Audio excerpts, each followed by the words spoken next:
This is the eHealth Radio Network, your source for health advice on demand. And now your host, Eric Michaels. Thanks for joining us once again here on the eHealth Radio Network. This is your host, Eric Michaels. eHealth Radio gives you the most current health information, news, and advice featuring some of the leading innovators in healthcare and wellness who are changing healthcare as we know it. For more eHealth Radio reports, we invite you to visit our main radio channel site at eHealthRadioNetwork.com. Today on the program, we're speaking with Katie Sagaser, the Director of Genetic Counseling at Juno Diagnostics, a women's health company focused on improving equitable access to prenatal care. And Katie, thanks for joining us here today. Thanks so much for having me. I'm thrilled to be here.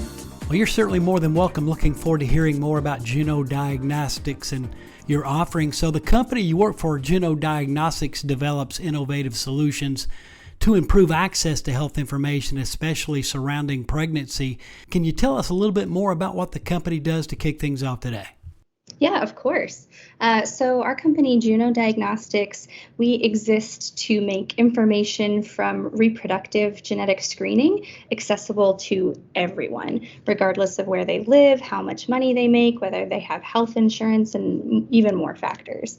Our founders, they were part of the team at Sequinome. This company was the first to commercially launch a test called non-invasive prenatal screening, or NIPS, back in 2011. And that product looked for common chromosome conditions like Down syndrome, and it's now a routine part of prenatal care. The American College of OBGYNs back in 2020 recommended that every single pregnant person be offered this screen because of its excellent performance in detecting some of these chromosome conditions. Yet there are lots of issues within the United States regarding people's access to having this screening. That can be from a financial perspective or just of a more logistical concern, like being able to get to a phlebotomy lab and take time away from work to have that extra appointment, or having easy venous access for a blood draw. So Juno, we're trying to change that landscape by offering at-home finger prick blood tests for this type of reproductive genetic screening. Well, that is fantastic, and certainly some good information to kick things off here today. Now, also, I understand you're the Director of Genetic Counseling at Juno Diagnostics. Tell us more about your role there and what a genetic counselor actually does. Yeah, of course. So at Juno, my role here is to oversee the delivery of all genetic counseling services. So that includes both genetic counseling done in real time in like a face-to-face telehealth format, as well as genetic counseling that's done through engaging video content. This is much more scalable, again, with that emphasis of trying to make genetic screening information and the associated counseling accessible for everybody, even people who might not have the time and resources to be able to take off from work to go meet with a specialist like a genetic counselor. So genetic counselors are specially trained master's level healthcare professionals. Genetic counseling is a terminal master's degree. There's not a doctorate of genetic counseling in the United States. So these master's level healthcare professionals have really unique expertise in both human genetics as well as psychotherapeutic counseling. And genetic counselors, they really practice within all different medical disciplines. So it's not uncommon to see a genetic counselor working in the oncology space or in pediatrics or neurology and many others. But I've focused specifically within the reproductive realm or prenatal genetics. And so reproductive genetic counselors serve to address all different types of questions and concerns pertaining to the options of reproductive genetic screening and testing. So really at the core, prenatal genetic counselors understand and respect that no two parents' journeys and lived experiences are exactly the same. So we want to help parents of all different backgrounds reach reproductive care decisions that are aligned with their own needs and their values within their family planning journey. We work as part of the obstetrical care team. We offer support and information for parents who might be receiving really unexpected news during a pregnancy, or prospective parents encountering some type of an unforeseen risk as they plan their reproductive future. So that might take the form of some type of a surprise being detected on a prenatal ultrasound, or routine blood screening revealing some type of unanticipated high risk, or maybe even a family member sharing information of a genetic diagnosis that could impact you or your baby or future child. Genetic counselors, they are integral in all of these situations as devoted advocates for a person's ability to make informed and autonomous healthcare decisions. Now, some of our listeners may be wondering, and you can help them out in this regard, why is genetic screening so important for pregnant women or parents trying to conceive? Sure, that's a great question. And I just want to emphasize that genetic screening can be incredibly important for many people who are thinking about conceiving, but in the same breath, there's plenty of folks out there who will come to the decision that genetic screening might not be the right choice for them, and that's perfectly okay. Many people can feel empowered from prenatal screening or testing information beyond that which ultrasound can provide. So typically throughout the pregnancy journey, there tends to be at least 2 primary ultrasounds that a person will have, really to assess the viability and growth and overall health of the fetus and the placenta, and obviously like how's the pregnant person doing as a whole too. But beyond that ultrasound information, having genetic screening or genetic testing information can offer sometimes a much more in-depth analysis beyond what's visible to the naked eye from an ultrasound. So for example, things like chromosome variations, they may or may not have some type of noticeable feature on an ultrasound, or there may be inherited genetic conditions that routine ultrasound screening isn't going to be able to identify because they can present with metabolic complications, for example. So many people who are navigating their family planning journey or their reproductive future, they think that advanced knowledge of the genetic health of their child can be really empowering to them and help them feel prepared.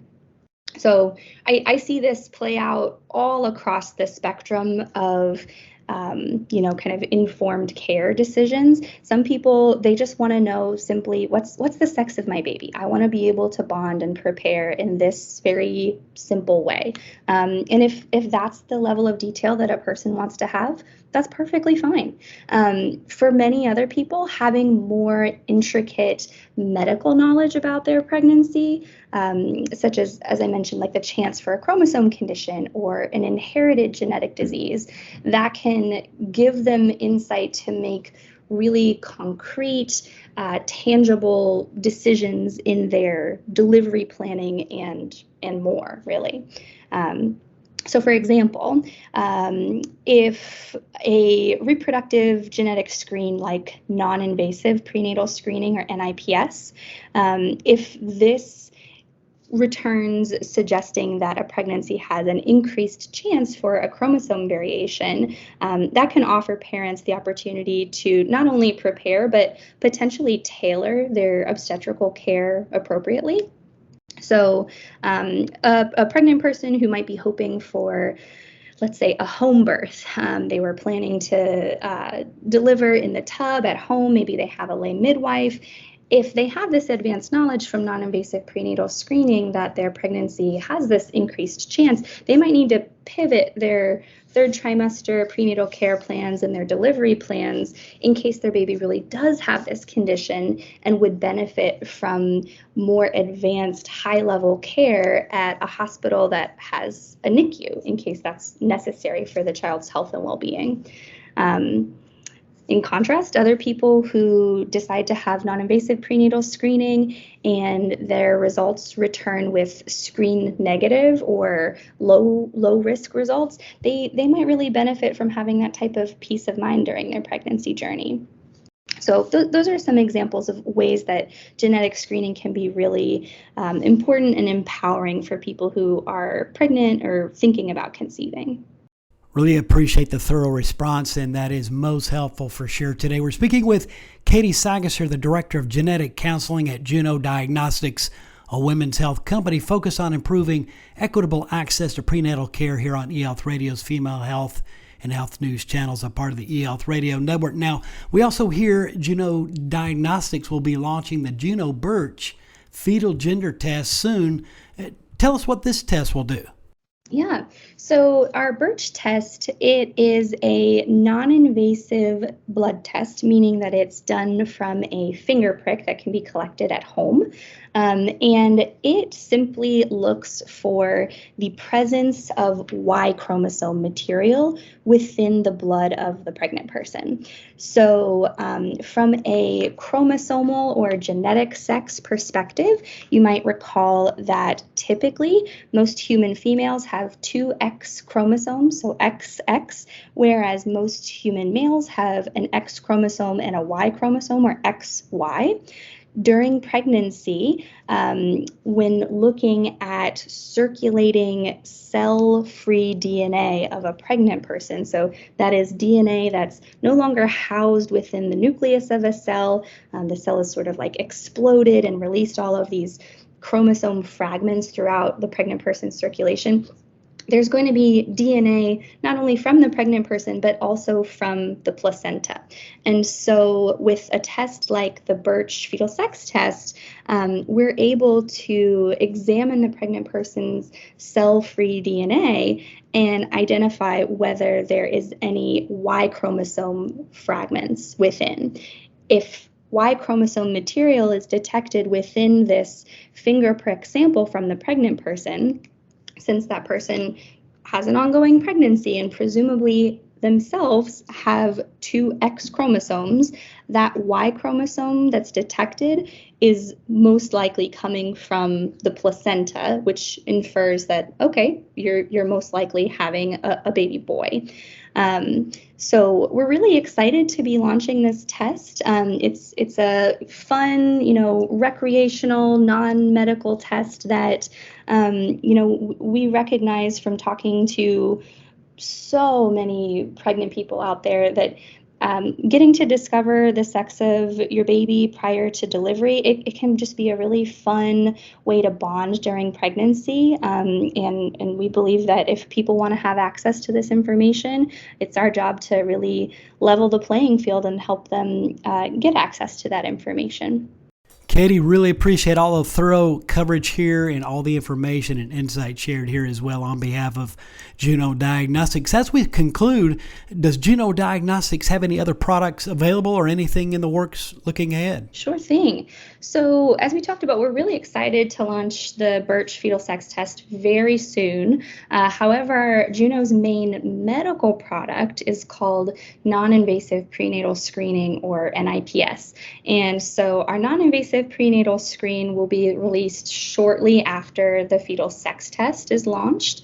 And so, as we discussed earlier, non-invasive prenatal screening is a blood test that is recommended by the American College of OBGYNs, so that all pregnant people at least have the option. They should know that this screen is the best way for a non-invasive evaluation of common fetal chromosome conditions. And what makes Juno's NIPS unique is that, unlike other competitors in this space, we're able to offer this from a finger prick blood test that can be collected either in the physician's office or the obstetrical care provider's office or at home.